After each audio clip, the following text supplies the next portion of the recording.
Hello, my name is Haikka, and in this video abstract I will be explaining some work I have done in collaboration with Sabrina Maniscalco on the non-Markovian dynamics of a driven two-state system.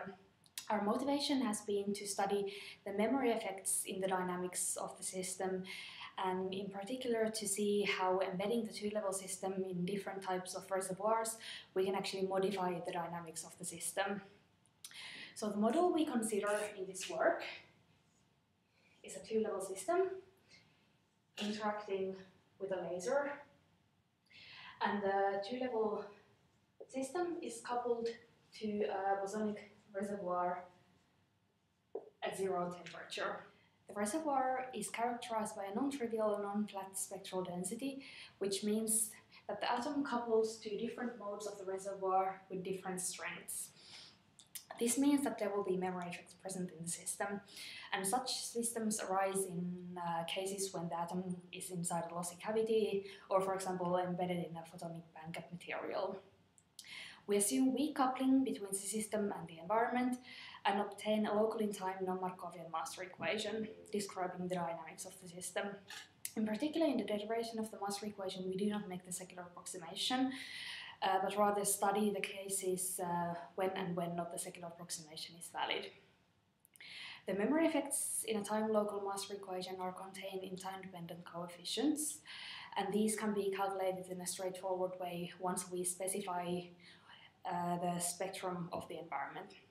In this paper, we consider in particular a Lorentzian spectral density and a nomic spectral density, and compare the time-dependent coefficients and the dynamics of the system in these two environments. In the secular case for both reservoirs, we find exponential decay of the excited eigenstate population, which is disrupted by non-Markovian oscillations for some short times.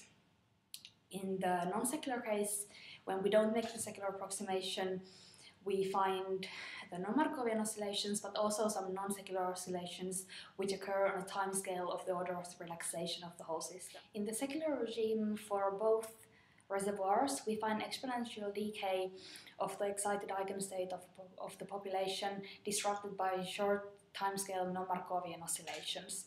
This indicates rapid interchange of energy and information between the system and the environment, as opposed to the information and energy just flowing out of the system. In the non-secular regime, we also find these non-Markovian oscillations, but furthermore also some non-secular oscillations happening at the timescale of the relaxation of the system. So far we don't yet know how energy and information transfer is related to these oscillations, and this will be the scope of some future work. Furthermore, in the non-secular regime, we also find quite different asymptotic behavior of the system as compared to the secular regime. Finally, an interesting result of the paper is the conditions for the complete positivity of the system. In the Markovian limit, it is known that the decoherence time has to be smaller than twice the relaxation time of the system, and we are able to find the non-Markovian generalization of this system. More information about this work can be found on the paper, which is in the arXiv, and the arXiv address should be flashing across the screen right now. Thank you for your interest. Bye!